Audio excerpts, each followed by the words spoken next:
Hi everyone, Jack Chadirdjian here. I'm the Assistant Director General of the English Montreal School Board. Today we have a special edition of our podcast. We're at the Elizabeth Ballantyne School at the Montreal West Children's Library. We'll be talking to Amanda Cupido, who is a world-renowned podcaster, and to a couple of our great grade 6 students about podcasting. She is the award-winning podcaster, producer, speaker, author, and entrepreneur. Founder and CEO of Lead Podcasting, an agency that develops podcasts for enterprise organizations. She's the author of 2 books, Podcasting, Let's Talk Podcasting, the essential guide to doing it right here. And the reason why you're here at the school today is Let's Talk Podcasting for Kids, this beautiful book that we have right here. They're both Amazon bestsellers. You're a very popular person on Amazon, from what I understand, and you've inspired people throughout the world to embrace this new medium called podcasting. You've been producing since 2010. Correct. It's a long time. You have shows that have hit number 1 in Apple Podcasts, and you've been selected as Apple's new and noteworthy. Yeah. And you're the recipient of numerous awards. Jeez, I'm honored to be here in your company. It's like I'm doing a podcast with the expert podcaster. You're doing great. I'm a little bit nervous here. No, you're nailing it. How did we're going back to 2010, right? Yeah. Okay, that's 15 years ago. Yeah. How did you get into, because 2010 was probably the beginning of podcasting. How did you get into podcasting? It's been 15 years since you first started. Yes. Well, I've always loved audio storytelling. I have a background in radio journalism, so been a fan of this for a long time. The first podcast, as we know it, was actually 2004. So we just celebrated the 20th anniversary. But I will say that what drew me to podcasting specifically is that it's powerful audio storytelling and on demand. And this is the difference between radio and podcasting. Radio is streaming. You got to tune in. If you miss it, you miss it. And you got a really strict clock. You got to go to traffic at the, ones, and you got to go to news at the top of the hour. And if you have a great interview, you got to wrap it up if it's time. Whereas podcasts, you get to listen when you want, and you can just keep going. You have your time. You can That's go as long as you want. I love it. So, but you have said that, I heard somewhere where you said tech comes and goes, but one thing that stays is the voice. Yeah. And that podcasting is about storytelling. So tell me, what makes podcasts, the format, so interesting? You said the question of time, but it's got to be more than just a question that you can go on for hours and hours. Yeah. What's this part of the storytelling that's so exciting? For sure. Like, the root of it is audio storytelling, and that's what I argue is the backbone of humanity. This is oral histories being passed down from generation to generation. And this is actually what connects all of us as people. If you think back to reasons why you've fallen in love, made connection, like this was because you exchanged in some sort of storytelling. And even babies who can't speak a word can make sounds and tell their own story. And so I think the power of the human voice is especially unique and beautiful, and this medium just helps amplify that, which is really the reason why I love it. I guess in society, if more people listen to the voice, maybe we'll have less trouble throughout the world, right? Listening is a big part of it. Just listen to each other. Yes. At the school today, at Elizabeth Ballantyne School in the Children's Library here, you presented Podcasting to Kids to grade 6 students. This is the book that brought us here today. Yep. Explains podcasting. What inspired you to write the book? To write the book. Okay. For kids, because you wrote the book for adults, yes. Adults and people that want to get into podcasting. Why for kids? I'll tell you the story. So this book, the first edition, came out in 2018. So still pretty early in the industry, especially in Canada. And I made an updated version in 2024. So this is the second edition. And as I was updating all of the numbers, I was updating listenership for kids under 12 years old. And I found research from Disney. So first off, if Disney's researching anything, you got to pay attention.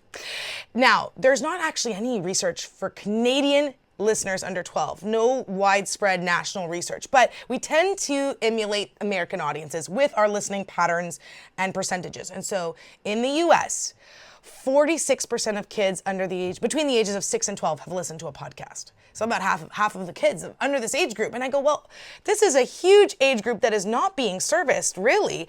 And I started looking for resources across Canada and the US, books that introduce them to podcasting, and there was none. And so I just thought, midway through this book, I go, well, I guess I'm writing a kids book. So it just happened, and I saw the gap in the market and thought, you know what, they deserve to have something tailored to them. So do you feel though that when we're talking about kids, their voice is not heard right now, and because of technology, there's ways to be able to do it, and podcasting is one of those ways to get it done? Well, I think number one is that every human can be hard on themselves, especially when it comes to listening back to their voice. And it's scientifically proven that our voice does not sound the same as we think it sounds. We are, sending our voice out this way, our ears are behind us. And so when someone's in front of us or a mic is in front of us, it's capturing it slightly differently. And you have to get used to that. And so even adults can be self-conscious, but even kids, and you would have seen even in this workshop, some kids were covering their ears as their turn came to hear back their voice. And what a shame. I want people to be able to love their voice no matter what their age. So number one is getting them in the habit of practicing to love their voice, record it, listen back, celebrate it. I was encouraging everyone to clap after theirs played. Like, that's really important to help establish these positive connection between hearing your voice back. And so hopefully leading to people who are more proud to share their stories, speak on stages, have recordings. So that's really the core of it all, especially what we're trying to accomplish today. Look, I understand that, because even when I listen to my voice, I go, that doesn't sound like I me. know. I don't sound good. I don't sound good. And people, well, no, it came out well. So I guess it's a question of getting used to of the fact of doing it. So you've said it. Storytelling is also about sharing, listening, engaging. Yeah. How have you built up over the years your audience? It's like what strategies do you use as a podcaster to be able to build up the audience, to go get the masses out there to listen to you? Because there's a lot of people doing podcasts. Yes, and some people will say, oh, there's so many podcasts out there, I won't do one. But I think that's baloney. There's so many YouTube videos out there, and there's people still making YouTube videos. So it's totally fine. Make your podcast. Don't be intimidated by how many are already out there. And what I say for finding an audience is to be authentic and to be niche. So sometimes we're trying to make a podcast that is for everybody, and it's impossible to make a podcast for everybody. And this is the beauty of podcasting. You could get really granular and have this podcast be global and find a community that is like-minded to you. And so there are shows that would have never made it on the radio, but are very popular podcasts. One example I like to give is called Hardcore History. This is a podcast. The episodes are 3 hours, 5 hours long, and it's one man telling historical stories. This would have never made it as a radio show. Sorry, right? But there's a huge following because there's a lot of history fans out there that just want to hear that much about history. So I say, find what you love. Don't be afraid of going niche, and then target that audience. What would they want to hear? And if you speak directly to them, then you're bound to see success. That's an interesting, and I guess that's the same thing also with kids, if they can find their own niche Yeah. towards their audience. What do they Talk love? about things that interest that age group. Exactly. Right? How do you see podcast evolving over the coming years?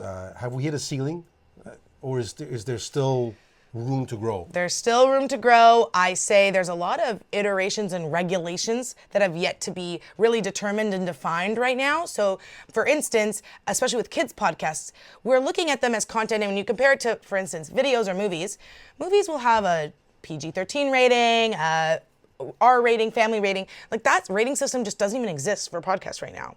So there's still so much room for this sort of regulatory definitions to come to play. We only have explicit or not explicit. And there's a lot of gray in between that. So I'm eager to see how the industry evolve in areas like that. And from a content creation and listenership perspective, we're seeing that people are listening more and more year over year. We have not hit a ceiling yet for growth in listenership. And people who are listening every single day, when they survey them the next year, they're just listening for longer every single day. And partially because people are listening on faster speeds, so they'll actually be consuming more podcasts in a shorter period of time because they're craving that content.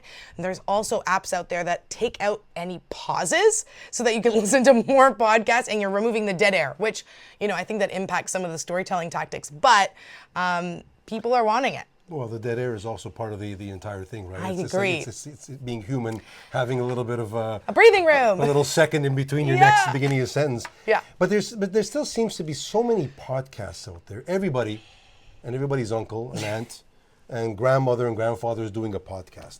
Everybody seems to be doing one. So, how do you break away from the herd to be heard? Yeah. How do you do that? How do you get yourself out there? I understand what you're saying, find a niche, but it's easy to say, but how do you get heard? Are you able to become the one person or that's being heard on that topic? What's the the main strategy being used? Yeah, so if you want to talk about marketing your podcast, and these are tips you could use too, research shows there's 3 ways people find out about new podcasts. One is from their friends. So peer-to-peer engagement. They ask, what are you listening to? So you want to be able to empower the people around you to sing from the rooftops about your podcast. So give them photos for them to post on their social media, equip them to be able to talk about your podcast. The second is through podcast players themselves. So in Apple Podcasts, in Spotify. So you could submit, you mentioned I've been chosen as the new and noteworthy show in Apple. So if you could just submit for free to have your show considered for new and noteworthy, and then Apple promotes you within their app, and that can really help you as a marketing tactic. And the third way research shows people find out is from other podcasts.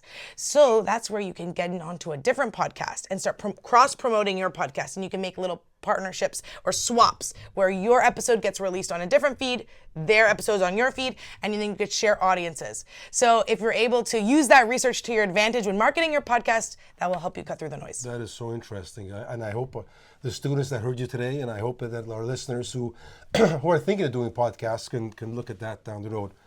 Word of advice, last word. What's your word of advice to the students to whom this book is intended? Oh, I just hope that they don't overthink it. If they have a story to share, to indeed share it.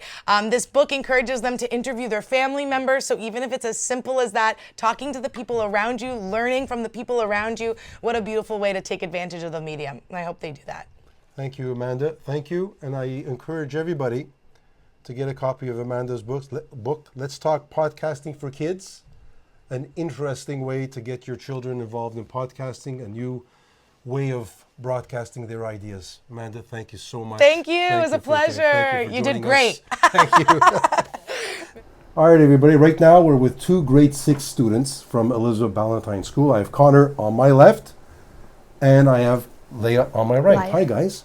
Hi. So you guys just went through a session with Amanda Cupido, a world-renowned podcaster, who's written this book on podcasting for kids. How did you enjoy it? Let me start with Leah. How did you enjoy the session? It was really good. I learned a lot of things. Really? I didn't know much about podcasting before, but she introduced me to the world of podcasting, and I found it really interesting. Isn't she incredible? Yes, she is. You want to do podcasting now ever since you saw what she did? Maybe. Yeah? Okay. How about you? How did you enjoy it, Connor? I was already thinking about doing podcasting, and now that she showed me how to do it, it's like going to be way easier to do. It gave you the idea that it's doable now, right? Yeah. It's doable. So do you think podcasting is something that's good for children, students your age? Yeah, because some students, they're like interested in things that not many people know about, and podcasts can introduce them to that topic that they like. Right. They can listen to things that they like. I could see you being a big podcasting star as you get older. Yeah, I could see my future as being a podcaster. What part of podcasting did you like the best? The editing. The editing part? Yeah. Okay. And And Leah, how about you? What part of podcasting did you like the best? The hosting. You like the hosting part? Yes. So the role that Amanda was playing? Yes. You like what she was doing? Well, she was quite incredible, right? Yeah, she definitely was. Wasn't she good? Yeah, she was All right. great. So guys, I wish you all the best. I hope in the next 3-4 years, maybe even less, we'll see your podcasts. Yeah. All right? Thank you. Thank you. Good luck. I think it's graduation year, right? Yeah. Happy graduation. Congratulations. All the best in the future. Thank you. All Thank right? you. Thanks.